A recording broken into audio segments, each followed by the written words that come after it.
Hello दोस्तों, subject board में आपका स्वागत है। तो आज हम क्लास 7 और सब्जेक्ट है मैथमेटिक्स, जो इस साल आपका फाइनल एग्जाम होने वाला है। इस रिगार्डिंग हम आपके लिए एक सैम्पल पेपर लेके आए हैं जो कि आपके एग्जाम पॉइंट ऑफ व्यू से काफ़ी इंपॉर्टेंट रहने वाला है। हम इसको सेक्शन बाय सेक्शन सोल्व करेंगे। इससे पहले यदि आपने चैनल को सब्सक्राइब नहीं कराया तो सब्सक्राइब जरूर कर लीजिएगा, जिससे आपको इसी तरह के सैम्पल पेपर्स की अप टू डेट जानकारी मिलती रहेगी।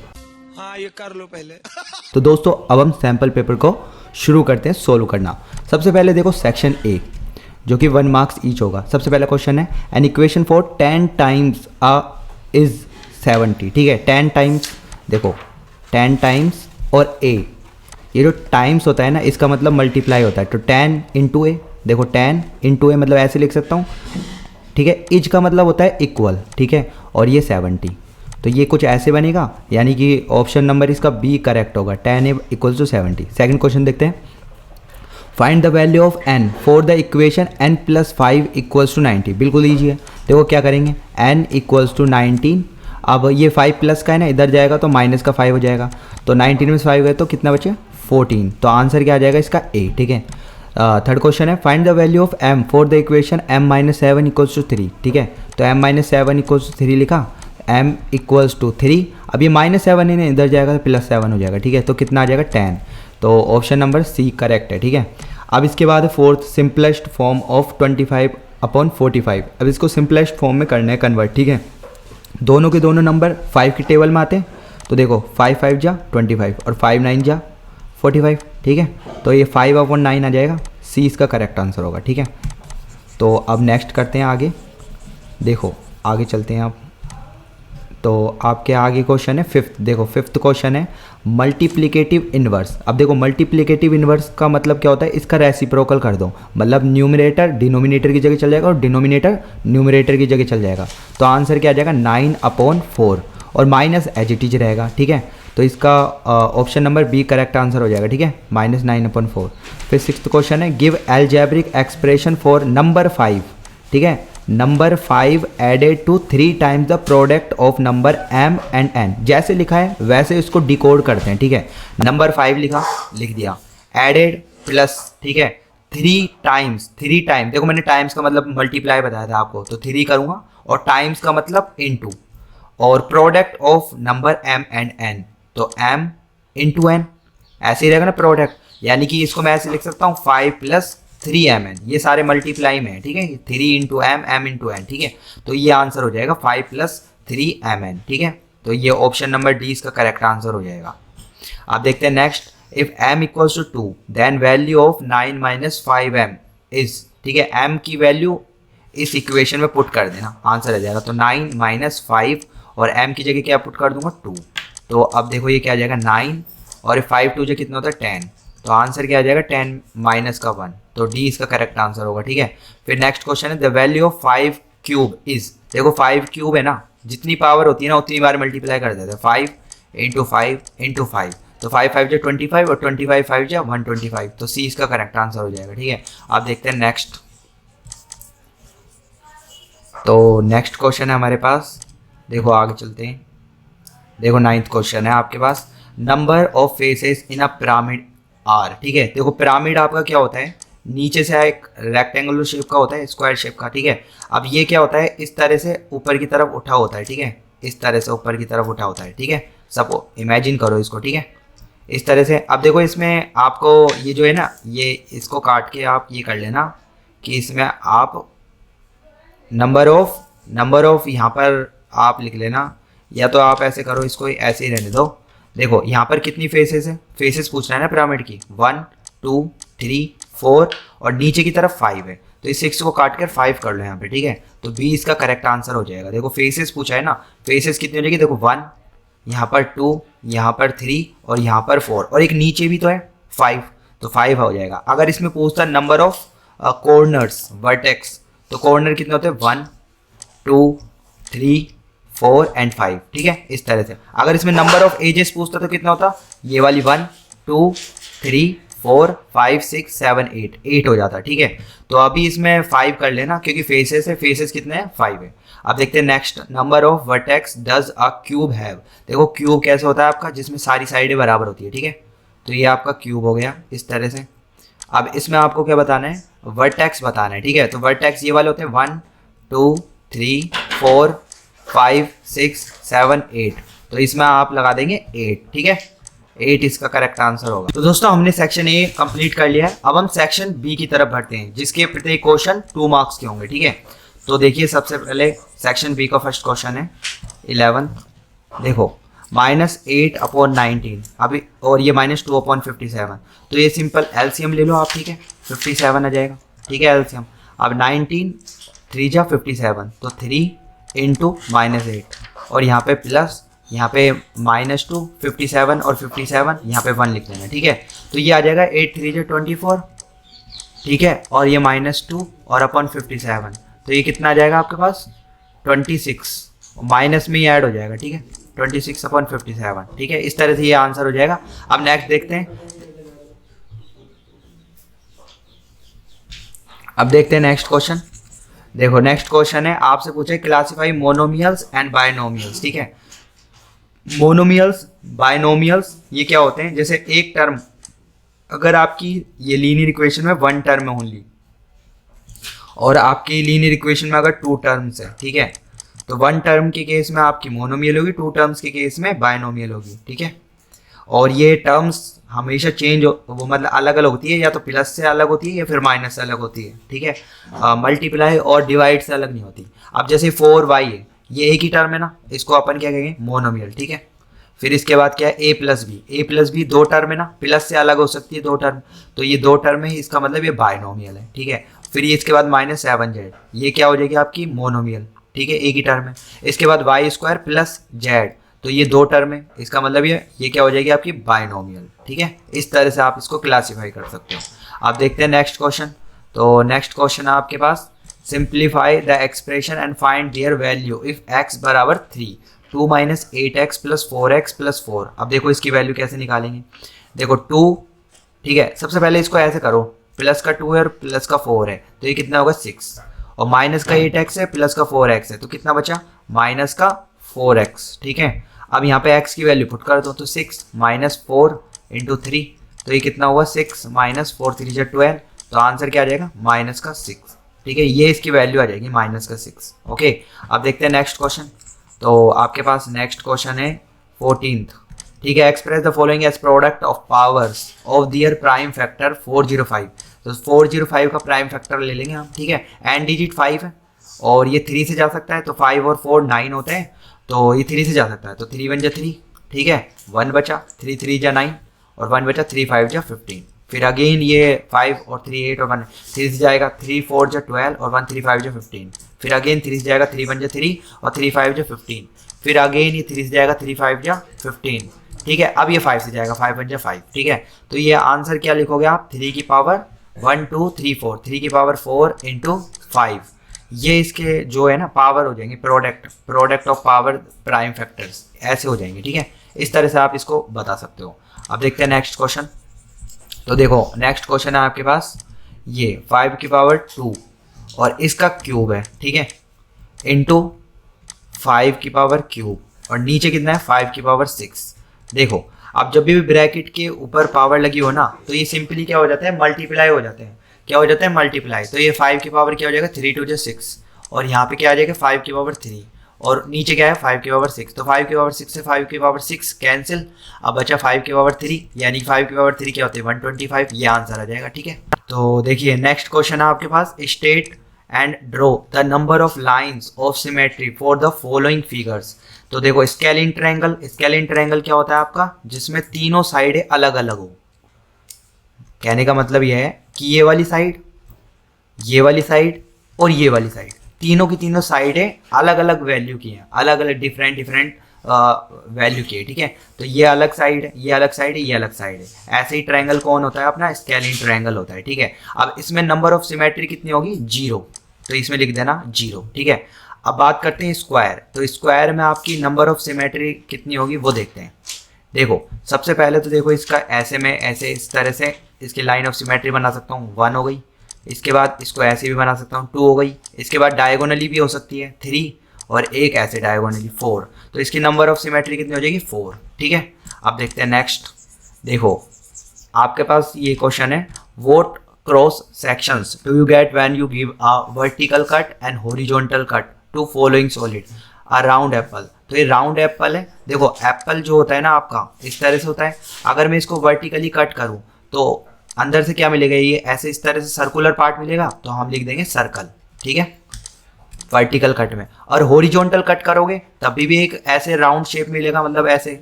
ठीक है, सर्कुलर शेप. तो इसमें भी कह देंगे हम सर्कल मिलेगा आपको. ठीक है, क्रॉस सेक्शन जो मिलेगा वो सर्कल मिलेगा. ठीक है, तो दोस्तों इसी के साथ हमने सेक्शन बी भी कंप्लीट कर लिया है. अब हम सेक्शन सी की तरफ बढ़ते हैं, जिसमें प्रत्येक क्वेश्चन आपके 3 मार्क्स के होंगे. ठीक है, आप देखते हैं सेक्शन सी का first question. Lakshmi's father is 49 year old. जो लक्ष्मी के फादर है वो 49 ईयर ओल्ड है. ठीक है, और इसमें बाद में बता रखा है इसके नेक्स्ट में he is 4 years older than 3 times Lakshmi's age. तो मैं क्या मानता हूँ इस क्वेश्चन को करने के लिए, लेट मान लेते हैं लक्ष्मीज एज क्या मान लेता हूँ, x ईयर मान लेता हूँ. ठीक है, अब जैसे जैसे वो इसने बोल रखा है वैसे वैसे हम कर देते हैं. ही मतलब उसका फादर के लिए बात हो रही है. ही इज 4 year ओल्डर. तो 4 year ओल्डर मतलब 4 प्लस होगा इसमें. ठीक है, 3 times लक्ष्मीज एज. तो 3 टाइम्स का मतलब मल्टीप्लाई होता है, ये मैंने आपको बता रखा है. और लक्ष्मीज एज तो ये x है, ये x. अब ये ही इज मतलब ही का मतलब है ये लक्ष्मीज फादर, और लक्ष्मीज फादर की एज ऑलरेडी गिवन है हमको 49. ठीक है, तो इसको 49 के बराबर रख देंगे. यहाँ से x की वैल्यू निकालेंगे और x क्या है हमारे पास, लक्ष्मीज एज. ठीक है, तो मैं लिखूंगा 3x इक्वल्स टू 49 माइनस 4 कर देंगे तो 45 आएगा आपके पास, और x इक्वल्स टू आ जाएगा 45/3. तो इसकी वैल्यू आ जाएगी 15 ईयर्स. ठीक है, तो लक्ष्मी की एज क्या होगी, 15 ईयर. ठीक है, अब देखते हैं नेक्स्ट क्वेश्चन.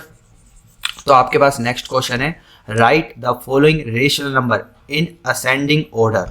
तो आपको असेंडिंग ऑर्डर में बताना है. सबसे पहले मैं ये लिख लेता हूँ 3/7. इसमें से माइनस नहीं मानता कि माइनस भी है. ठीक है, 3/7/3/2 एंड 3/4. ठीक है, आप यहाँ पर देख रहे हो कि ऊपर तो न्यूमरेटर सेम है. ठीक है, नीचे लेकिन आपका डिनोमिनेटर क्या है, अलग अलग है. ठीक है, डिनोमिनेटर क्या है आपका, अलग अलग है यहाँ पर. ठीक है, तो मैं क्या करूँगा यहाँ पर सबसे पहले देखो डिनोमिनेटर अगर बड़ा होगा नीचे तो उसकी वैल्यू छोटी होगी. ठीक है, तो सबसे बड़ा नंबर कौन सा होगा आपका, ये वाला. मैं लिख देता हूँ 3/2.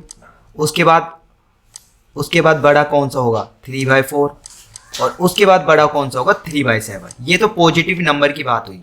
ठीक है, 3/2 सबसे बड़ा, 3/4 एंड 3/7. ओके, लेकिन अब मेरे को माइनस में बताना है. ठीक है, माइनस में उल्टा होता है. जैसे मैं बात करता हूँ 2 और 3 में से बड़ा, 2 और 3 में से बड़ा कौन सा है, 2 और 3 में से बड़ा कौन सा है, 3 नंबर बड़ा है. ठीक है, तो 2 एंड 3 में से बड़ा कौन सा है, 3 नंबर बड़ा है. लेकिन अगर मैंने इधर माइनस लगा दी दोनों में तो अब कौन सा बड़ा है, -2 बड़ा है. ठीक है, ये कॉन्सेप्ट आपको पता होना चाहिए. नंबर लाइन में ये ऐसे नंबर लाइन होती है ना, इसमें आप शो करते हैं तो उससे आप देख सकते हो. ठीक है, अब मैं इधर में माइनस माइनस लगा दूँ. ठीक है, तो माइनस लगा दूंगा ना, सारी वैल्यू उल्टी हो जाएगी. मतलब 3/7 माइनस का 3/7 पहले, फिर उसके बाद आपके पास क्या आ जाएगा, देखो इस तरह से मैं बता देता हूँ. अभी इसको किस में लगाना है, असेंडिंग ऑर्डर में, मतलब छोटे से बड़े में. अभी यहाँ पे सबसे छोटा कौन सा है, 3/7. ठीक है, उसके बाद 3/4. ठीक है, उसके बाद 3/2 सबसे बड़ा. ऐसे ही होगा छोटे से बड़ा. ये तो पॉजिटिव नंबर की बात हो गई. ठीक है, अब मेरे को माइनस लगाना है यहाँ पे, तो सबसे छोटा नंबर कौन सा हो जाएगा, -3/2, फिर माइनस का 3/4, और फिर उसके बाद माइनस का 3/7. ठीक है, तो इस तरह से आपका सबसे छोटा, फिर उससे बड़ा, और सबसे बड़ा ये वाला नंबर हो जाएगा. क्योंकि माइनस में बात कर रहे हैं ना, इसका उल्टा हो जाएगा. ठीक है, तो अब देखते हैं नेक्स्ट क्वेश्चन. तो देखो नेक्स्ट क्वेश्चन है आपके पास, simplify the expression and find the value if x equals to 2. ठीक है, और ये इसकी वैल्यू बतानी है कि इसकी वैल्यू क्या आएगी. तो x बराबर 2 इसमें पुट कर देना. तो 2 का होल स्क्वायर माइनस का 3 इंटू 2 और +7. तो ये कितना आ जाएगा, 2 2 4 माइनस 3 2 6 और ये +7. ठीक है, तो 7 और 4 कितना होता है आपके पास, 11 और -6. तो ये कितना आ जाएगा, 5 आ जाएगा. तो इसका आंसर क्या आ जाएगा, 5 आ जाएगा इसकी वैल्यू. ठीक है, नेक्स्ट क्वेश्चन है हमारे पास. देखो नेक्स्ट क्वेश्चन है हमारे पास, सिंप्लीफाई दिस नंबर. ठीक है, दिस सिचुएशन. तो मैं लिखूंगा 3/5. ठीक है, फिर उसके बाद देखो 10 को मैं क्या लिख सकता हूँ, 2 × 5, और इसकी पावर है 10, ये सॉरी 5. ठीक है, अंदर ब्रैकेट में मैं लिख सकता हूँ 10 को 2 × 5, 5 2 10 होते हैं. तो इसको मैंने ऐसे लिख दिया, ठीक है, और 25 लिख दिया मैंने, और नीचे में क्या लिख दूंगा 5 की पावर 7 और 6 की पावर यहाँ पे लिख दूंगा 5, ठीक है। तो अब देखो आप कैसे करेंगे इसको, तो देखो इसको हम कैसे करेंगे, देखो 3 की पावर 5 है, इसको तो मैंने ऐसे लिखा, ठीक है, और 2 इंटू 5 की पावर 5 है, तो मैं इसको ऐसे लिख सकता हूँ 2 की पावर 5 इंटू 5 की पावर 5 लिख दिया। और इसके बाद है ना 25 को मैं क्या लिख सकता हूँ 5 की पावर 3 लिख सकता हूँ ना, नहीं सॉरी 5 की पावर 2 लिखो इसको, ठीक है। 125 को हम लिखते हैं 5 की पावर 3, 25 को 5 की पावर 2, और नीचे में क्या कर लूँगा 5 की पावर 7। अब देखो 6 की पावर 5 है ना, इसको मैं ऐसे लिख सकता हूँ 2 इंटू 3 की पावर 5, 3 2 6 होते हैं अंदर तो, और 2 इंटू 3 की पावर 5 लिख सकता हूँ। अब देखो अब ये इंटरेस्टिंग हो गया क्वेश्चन, ठीक है। देखो अब क्या करूँगा मैं इसके बाद, देखो इसके बाद मैंने लिखा 3 की पावर 5 और यहाँ पे 2 की पावर 5 और यहाँ पे 5 की पावर 5 और ऊपर क्या है 5 की पावर 2 भी है साथ में, ठीक है। और नीचे कितना है 5 की पावर 7 और यहाँ पे 2 की पावर 5 लिख सकता हूँ इसको, और 3 की पावर 5, ठीक है। अब देखो 3 की पावर 5 से 3 की पावर 5 कैंसिल, ठीक है, 2 की पावर 5 से 2 की पावर 5 कैंसिल। अब देखो जब भी मल्टीप्लाई में होता है ना बेस सेम होता है तो पावर ऐड ऑन हो जाती है, तो 5 और 2 कितना होता है 7, तो 5 की पावर 7 से 5 की पावर 7 कैंसिल, तो आंसर क्या आ जाएगा इसका 1, ठीक है, इसका आंसर क्या आ जाएगा 1। ओके, आप देखते हैं नेक्स्ट क्वेश्चन। तो आपके पास जो नेक्स्ट क्वेश्चन है वो दिखा देता हूँ मैं आपको। देखो नेक्स्ट क्वेश्चन है, here are the shadows of some 3D objects when seen under the lamp of an overhead projector, draw the solid that match each shadows, ठीक है। सबसे पहले देखो किसकी शेडो होगी ये, ठीक है, सॉलिड, उस सॉलिड का नाम बताना है जिसकी शेडो है। तो ये क्यूबॉइड रहा होगा, ये क्यूब रहा होगा ना, क्यूब इस तरह से, ठीक है। यहाँ पर लाइट दी तो इसका शेडो ऐसा बन गया स्क्वायर टाइप का, तो हम लिख देंगे इसमें क्यूब, ठीक है। उसके बाद देखो ये किसका, ये वाला जो शेडो होगा ना वो किसका होगा, ये कोन का होगा ना, देखो इस तरह से कोन है, कोन का ये शेडो, यहाँ पे लाइट दी तो इस तरह से ट्रायंगल शेप का बन गया। उसके बाद देखो ये किसका शेडो होगा, ये आपका इस तरह से इसका शेडो हो सकता है ना क्यूबॉइड का, देखो इस तरह से क्यूबॉइड है, क्यूबॉइड का ही तो होगा ये वाला, रेक्टेंगल आ रहा है ना यहाँ पर, तो ये हम लिख देंगे क्यूबॉइड, ठीक है। तो ये क्यूबॉइड का आपके पास 3D ऑब्जेक्ट होगा। अब देखो दोस्तों इसके साथ हमारा सेक्शन सी भी खत्म हो चुका है, अब हम सेक्शन डी की तरफ बढ़ते हैं, और सेक्शन डी का जो हमारा ये क्वेश्चन होंगे 6 मार्क्स ईच के होंगे। ओके, अब देखते हैं ये हम सबसे पहला क्वेश्चन है आपके पास ये वाला, Radha is making a circular flower bed of radius 20 centimetre in front of her house, ठीक है। She is making a circular path around it of width 10 centimetre, ठीक है। तो यानी कि देखो ये सेंटर में मान लेता हूँ, और यहाँ पर ये आपकी 20 सेंटीमीटर है, ठीक है, आपकी रेडियस। उसके बाद इसने जो विड्थ दे रखी है ना ये वाली, देखो ये वाली जो विड्थ है सर्कुलर पाथ, ये जो सर्कुलर पाथ है ये वाला, ठीक है, इसकी दे रखी है आपको 10 सेंटीमीटर, ठीक है। Answer the following question based on this. सबसे पहला पार्ट है what is the area of flower garden, ठीक है, फ्लावर गार्डन का एरिया बताना है आपको। तो ये अंदर वाला पार्ट ही है फ्लावर बेड, देखो साफ साफ लिख रखा है फ्लावर गार्डन, ठीक है। तो आपका सर्कल का एरिया क्या होता है पाई आर स्क्वायर, ठीक है। आप पाई की वैल्यू 22/7 और आर की वैल्यू क्या है 20 इंटू 20, ठीक है। तो ये क्या आ जाएगा आपके पास 400 इंटू 22 और अपॉन 7, तो ये कितना आ जाएगा ये 4 2 8 4 2 8 8800 अपॉन 7 और ये सेंटीमीटर स्क्वायर, ये आ गया इसका पहले वाले का। सेकंड वाला है what is the area of total circular region. तो टोटल सर्कुलर रीजन अगर होगा तो ये 20 सेंटीमीटर और विड्थ कितनी है 10, तो ये टोटल कितना हो जाएगा आपके पास 30 सेंटीमीटर हो जाएगा ना। अब रेडियस 30 सेंटीमीटर है तो इसका एरिया कैसे निकालेंगे 22/7 लगाएंगे पाई आर स्क्वायर, ठीक है, पाई कैपिटल आर स्क्वायर, तो 22/7 और यहाँ पे आपका आर क्या है, आर यहाँ पे हो जाएगा 30 का स्क्वायर 30 इंटू 30, ठीक है।